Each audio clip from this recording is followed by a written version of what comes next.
All right, let's dive into a story about a character's incredible transformation.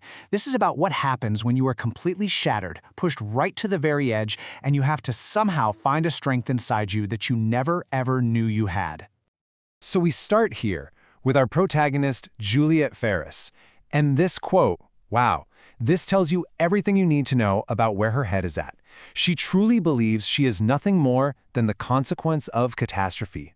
This isn't just her being dramatic, it's how she sees herself. It's this deep-seated belief that she is just fundamentally broken. This is her rock bottom. So, where do we pick things up? Well, Juliet's made her way to a place called Omega Point. It's this secret base for resistance movement, and it's supposed to be a safe haven for people with abilities, just like her. But, as we're about to see, just because you're physically safe, that doesn't mean you're free. And you can just feel the irony, right? She literally just broke out of an asylum, and now she finds herself in what feels like another cell. She's constantly having to tell herself, I'm not a prisoner. But that old feeling, that claustrophobia, it's always there, clutching at her throat. You see, her real prison is inside her own head.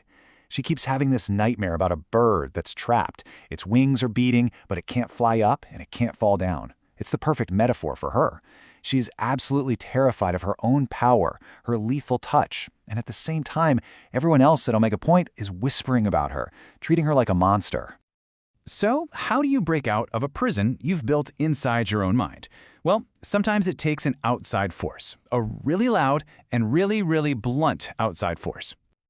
And that line right there, that perfectly captures the vibe of that outside force. His name is Kenji Kishimoto, and he has absolutely zero patience for her self-pity. He sees what she could be, and he is just done watching her waste it. This is not a gentle pep talk. This is a demand. Kenji is the one who really pushes her. He flat out tells her, you're not the only one with daddy issues and severely screwed up DNA. He yanks her out of a room, throws her into training, and puts her on real-world missions. He makes it crystal clear that this war they're in, it's not going to wait for her to get comfortable with herself.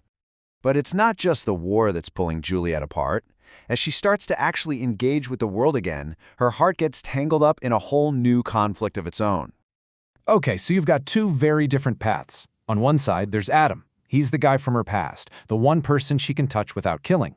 He's safety, he's familiarity. But here's the catch. His ability to cancel out her power is physically draining him, making him weaker every time. And then there's Warner, the guy who literally imprisoned and tortured her. He's the enemy.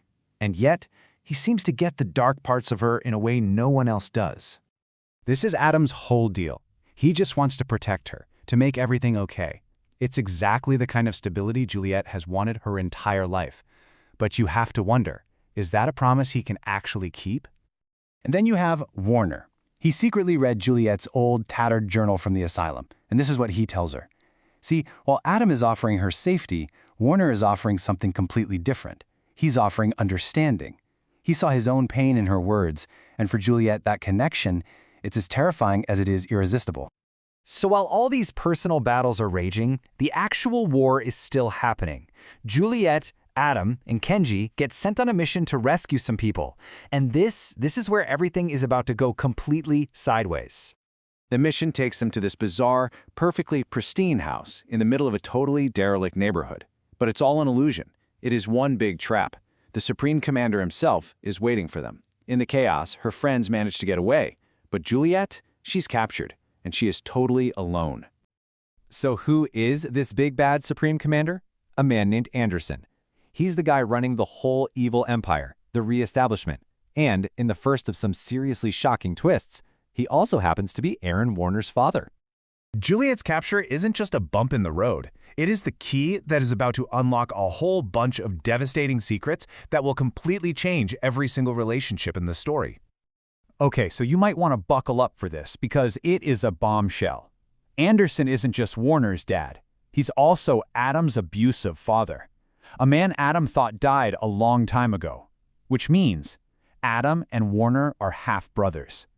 And suddenly, all of Warner's cruelty starts to make a twisted kind of sense, and his whole obsession with that particular sector.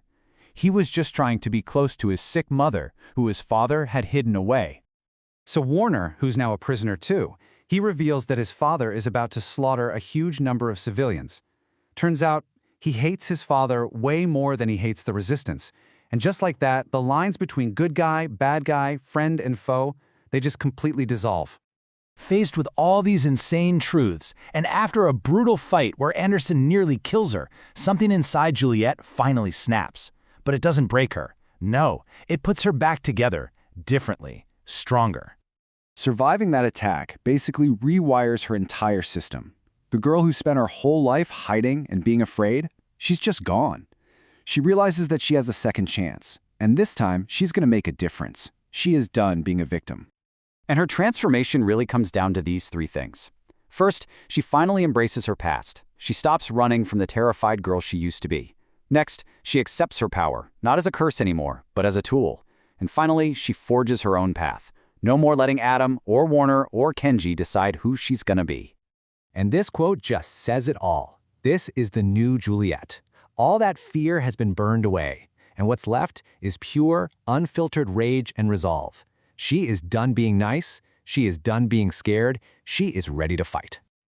In one last powerful, symbolic act, she leaves behind the gloves that she always wore to protect people from her touch. They were a symbol of her fear, of her isolation, and by leaving them, she is finally, fully embracing every part of who she is, ready to face the world with her power completely unleashed. Which really leaves us with this one big question. Juliet's journey shows us that turning a curse into a weapon, well, it takes more than just anger. It takes completely accepting your past, all of it, and making a choice to stop being the victim of your own story. Thanks for watching.